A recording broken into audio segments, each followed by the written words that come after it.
In the 1970s, one of the greatest archaeological discoveries in Greek history was made: tombs of ancient Macedonian royals beneath the so-called Great Tumulus at Vergina in northern Greece. Vergina is the modern-day town associated with ancient Aigai, the first Macedonian capital, the second of which was Pella. You will also see Macedonia sometimes called Macedon. The two words are interchangeable, but I'll stick to Macedonia here for consistency. It was proposed very early on that Alexander the Great's father, King Philip II of Macedonia, was one of the royals buried within these tombs. But is this actually true? I'm Madam Archaeologist, your go-to informant on everything archaeology, and in this episode, I'll review the evidence associating King Philip II with these royal tombs, and trust me, you will not be expecting the plot twists. Who was King Philip II of Macedonia? Unfortunately, he lives in the shadow of his famous son, Alexander the Great. But Philip achieved a lot on his own as well. Born in or around 382 BC, he became King of Macedonia in 359 as a member of the Argaid dynasty. An event that was unlikely at the time of his birth because he had two older brothers, Alexander II and Perdiccas III, both of whom ruled as kings before him. Philip was actually appointed regent for his young nephew, King Perdiccas III's son, but he seized the opportunity to take the throne all for himself. King Philip was one of Macedonia's greatest rulers, and his actions changed the course of ancient history.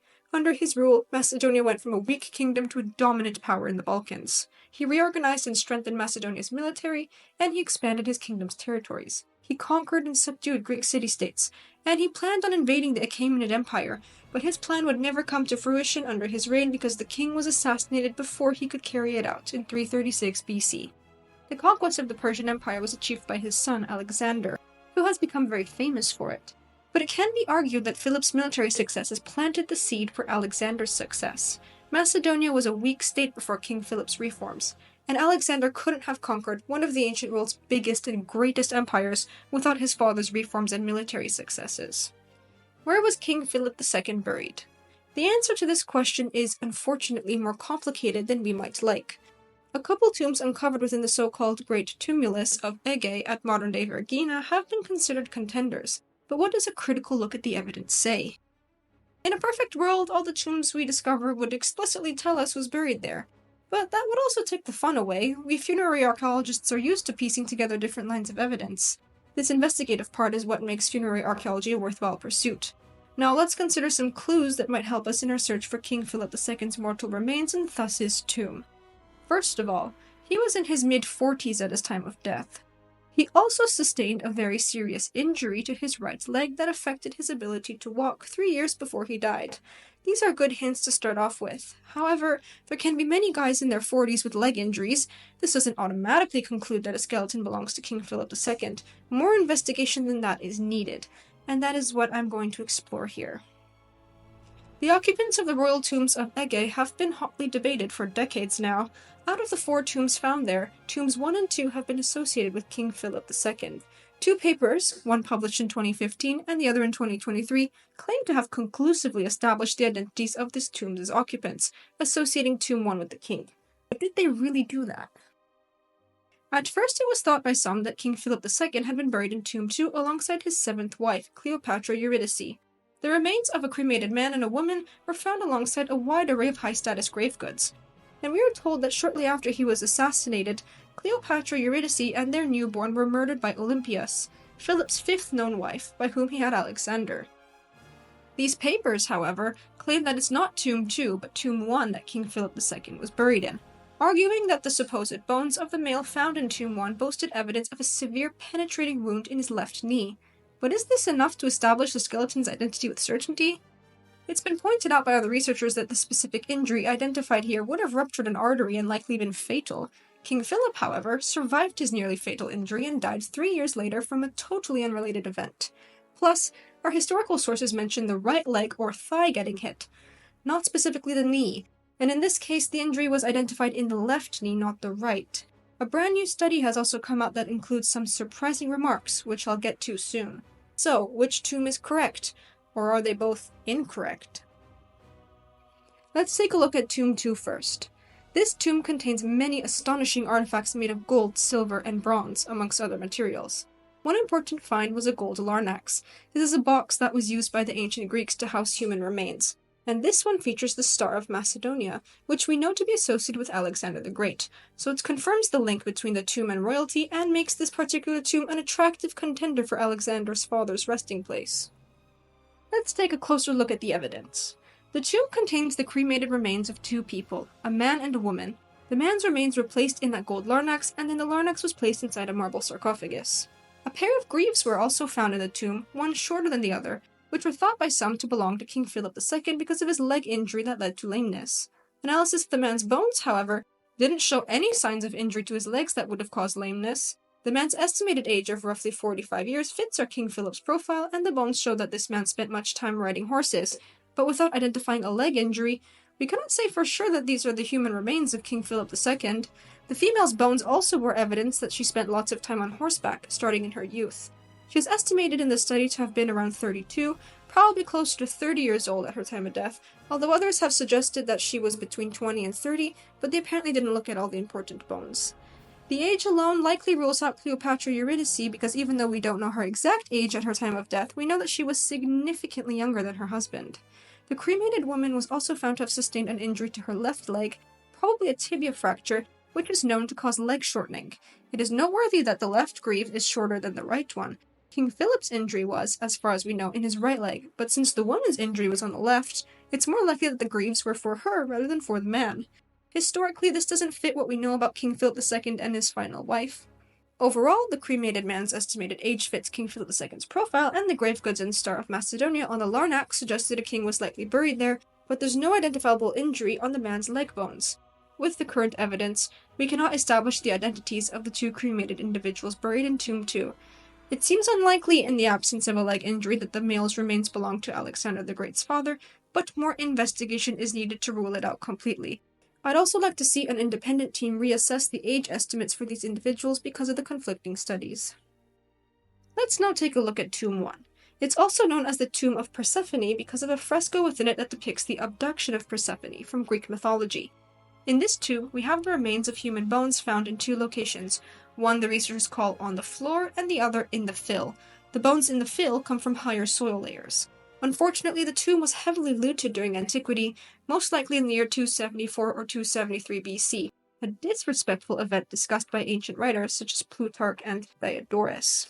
Diodorus specifically wrote in his Bibliotheca Historica that the Galati dug up and broke into all the royal tombs, took the valuables, and scattered the bones.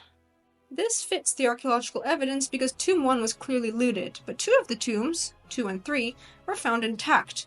It is probable that Diodorus was exaggerating reality. There was looting of valuable goods and disturbing of bones, yes, but not in all the royal tombs. The most comprehensive analysis of the human bones found within this tomb was just published in the Journal of Archaeological Science. Researchers analyzed the bones and teeth, they ran DNA tests, they performed radiocarbon dating, and they studied stable isotope signatures. Let's see what they found. The bones on the floor correspond to two inhumed, aka non-cremated adults, one male and the other female, and to one perinate, making it easy to speculate that these are the remains of King Philip II, his wife Cleopatra Eurydice, and their newborn. Some of the bones were scattered while others were in situ. The male's bones, for example, were found partially in situ, partially commingled, meaning that the bones of more than one person are mixed together, and partially in the fill. The gender of the adults was determined through osteological analyses and confirmed through DNA. Unfortunately, DNA testing was not employed to its fullest extent, it was just used next to osteological analyses to confirm whether the skeletons were female or male. Anyways, at first glance, it seems like these three individuals could be King Philip II, his wife Cleopatra Eurydice, and their poor newborn, but let's dig deeper. Further analyses of the male's bones and teeth revealed that he was between 25 and 35 years old at his time of death. This is too young to have been King Philip II. Radiocarbon dating also placed his death between 388 and 356 BC at the latest. That's at least 2 decades before King Philip's assassination. And a major plot twist was that the leg bones featuring the injury that I mentioned earlier were found to not have come from this tomb at all. If we look at this bone, the year 1969 is written here, telling us that they were excavated before the tombs beneath the Great Tumulus were, and so must have originated elsewhere. They also do not even look like the bones from Tomb 1, clearly pointing to a different burial environment. They are also not mentioned by any of Tomb 1's excavators. There are no drawings, photographs, or records of these bones from the excavation. And just to add to the list, these bones bearing the injury were radiocarbon dated broadly to 358 to 173 BC, so the time frame doesn't even match those of the bones belonging to the male that was indeed buried in Tomb 1. Meanwhile, the woman was between 18 and 25 years of age, and she died around the same time as the man, so she couldn't have been Cleopatra Eurydice, who, as we know, died shortly after her husband's assassination. Meanwhile, the perinatal infant was not related to the adults at all, and was instead buried there during the Roman period, sometime between 150 BC and 130 AD, according to radiocarbon dates, marking secondary use of this tomb. That's another major plot twist. The fetus or perinatal bones found in the fill were also dated to Roman times, suggesting that grieving Romans used this tomb as a place to bury deceased infants. This is plenty of evidence to allow us to reject the male skeleton in Tomb 1 as having been King Philip II. He is too young, died at least 2 decades before King Philip, and the infant wasn't even his. At this point, unfortunately, the identities of the 2 high-status Macedonians buried within the tomb cannot be established at all. We know that King Philip's brothers, the kings Alexander II and Perdiccas III, died within this time frame, but there's no way of confirming at the moment if one of them is the male skeleton found in this tomb. What we can do, though, is present a partial biography of the 2 adults from Tomb 1 based on the scientific study of their bones. The female lived about 18 to 25 years, died in the first half of the 4th century BC, and strontium isotope analysis suggests that she was likely born in the area around Vergina and ancient Pella. Now, what's an isotope? All elements on the periodic table are made up of atoms that contain the same number of protons in their nuclei, but the number of neutrons can vary. These variants are called isotopes. When we eat and drink, isotopes get absorbed into our tissues, including teeth and bones, and since different bones remodel at different rates, or not at all in the case of an animal and dentine, we can measure and compare isotopic signatures from different parts of a person's skeleton to learn more about some aspects of his or her life. Strontium isotopes in particular can be used for studying someone's geographical movements. The male lived between 25 and 35 years, was about 167 centimeters tall, and he died during the first half of the 4th century BC as well. Strontium isotope analysis suggests that he was born in the area around Vergina and lived there until he was about 2. Then he lived somewhere else, the exact location of which can be pinpointed, but could have been further north in Upper Macedonia, in northwestern Greece, or even in the Peloponnese, until he was at least 7 years old. He then most likely moved back to the region encompassing Vergina and ancient Pella and spent his adulthood there. I also wonder if the tomb was originally made for a royal woman and that the man was buried there as her husband, but at this point any suggestions are really just mere speculation. All we can say for sure is that these 2 individuals enjoyed a high social status in ancient Macedonian society, and that they certainly were not Philip II and Cleopatra Eurydice. If we could get enough ancient DNA from these 2 individuals to establish whether they were closely related to each other and get more tight radiocarbon dates for all the samples from the site, then this could help us narrow down our choices. What about tombs 3 and 4 at the site? Tomb 3 can be ruled out as well because it contains the cremated remains of an adolescent, definitely too young to have been King Philip II. As for Tomb 4, no human remains were found within it, and it had been looted as well. What about these papers that conclusively identified Tomb 1 as having been the resting place of King Philip II, Cleopatra Eurydice, and their newborn? Frankly, they should get retracted. That supposedly conclusive evidence relied on identifying a serious injury that not only didn't align neatly with our historical sources, but was based on the analysis of bones that didn't even come from Tomb 1. How did this mistake happen?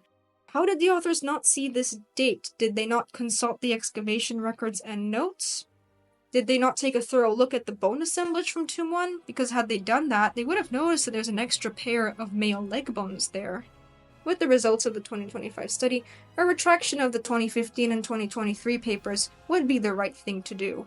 And I'd like a more rigorous analysis of the cremated remains from Tomb 2 to be performed as well. The search for King Philip II's tomb continues, just as the search for Alexander the Great's tomb does. I discussed the latter in my episode, Unsolved Archaeological Mysteries Part 3, if you'd like to find out more. I'm excited for new research though, because even though it's clear that our previous ideas about which Macedonian royals were buried in the royal tombs at Vergina were based largely on assumptions and shockingly misleading evidence, I think that with more detailed scientific studies like the one performed for Tomb 1, we'll be able to finally identify which royals were buried there and bring an end to a long-standing debate. That's it for this episode. As usual, if you have any thoughts or questions, feel free to leave a comment, subscribe for more cool content where I go to informant on everything archaeology, and I'm Archaeologist.